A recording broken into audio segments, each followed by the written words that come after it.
El Salvador president says Bitcoin cannot be hacked. Is he right?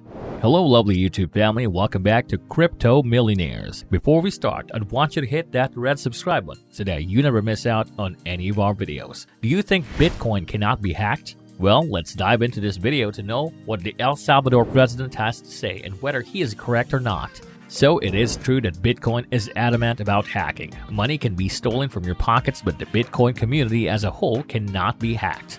Bitcoin was almost worthless when it initially appeared on the market. In May 2010, Laszlo Henricks achieved the most significant real-world Bitcoin purchase of tangible goods while selling a significant number of pizzas for a significant amount of Bitcoins, BTC. The charge of these pizzas may be about $650 million based on the highest recorded Bitcoin rate of approximately $65,000 depending on the denomination. Bitcoin has sparked the development of a slew of other cryptocurrencies including Cardano, Ethereum, Dogecoin, and other cryptocurrencies.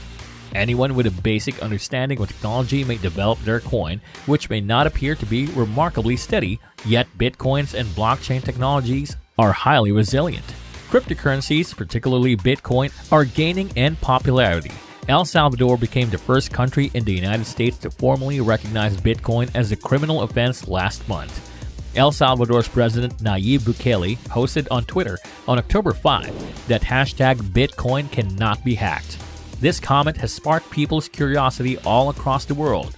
We can claim that Bukele is more concerned about the Bitcoin security factor if the tweet is deciphered. Essentially, he was attempting to suggest that people were being used by a generation incapable of hacking into Shibo's pockets. Many individuals, however, began to attack Bukele for his tweet, so much so that some people started sharing information on Bitcoin hacking assaults. Bukele was also well liked by others.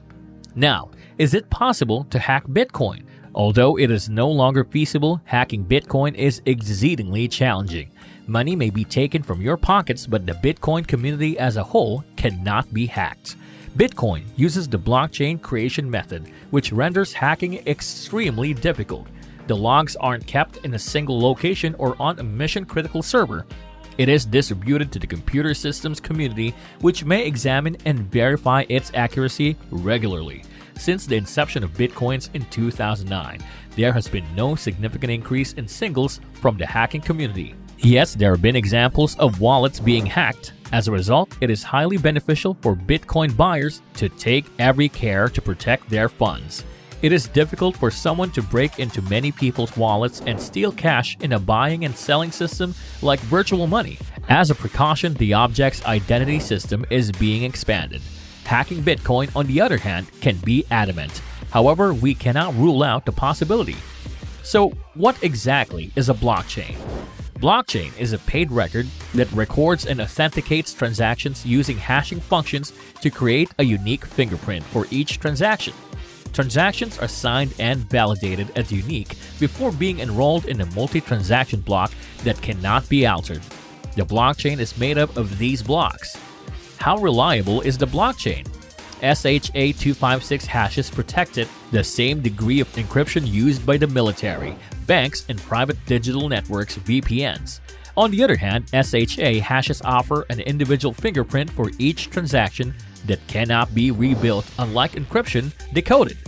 In another way, cryptography in blockchains is used to mark records with a unique and unbreakable identifier so that members of the community can certify that the same set of cryptographic rules is being used. Consensus is another feature of the blockchain that provides security. To hack it, someone might need to have 51% of Bitcoin's mining abilities, which is shockingly improbable. On the other hand, your cryptocurrency pockets aren't always steady, and that's where you'd keep your Bitcoins. Here, yet another question arises. How does encryption protect Bitcoin? Bitcoin no longer uses cryptography. Cryptocurrency is a type of digital payment system that uses elliptical curve encryption as its virtual signature regulation. This algorithm uses an elliptic curve algorithm SECP256K1 called Bitcoin's elliptic curve digital signature algorithm. More about Bitcoin security concerns. While it is relatively risk-free to generate Bitcoins, there are certain risks to be aware of before investing. Bitcoin is not anonymous. Cryptocurrency fees may be very volatile. Bitcoin is password protected and cryptocurrency wallets are not impenetrable to hackers. Firstly, Bitcoin is not an anonymous currency. While Bitcoin covers information about you, it does not hide how its crypto trades are handled. As a result, it is no longer anonymous, but rather pseudonym. A person may choose to set their private information to music using notes in music. Governments can cite data and hackers can get data by a variety of illegal means. Because all ledgers are open to the public, if a person understood how much he spent and where he spent it, he could locate his transaction via the ledger and signal that it should be returned to his pockets. They will be able to map your spending patterns, obtain a record of your life, and possibly blackmail you after they have done so. However, given the present level of internet surveillance, advertising or stockbrokers are far more likely to be spying on your non-public commercial operations through your internet browsing. Secondly, Bitcoin is a very volatile currency. Even though Bitcoin utilizes constant crypto, its volatility makes it a risky investment.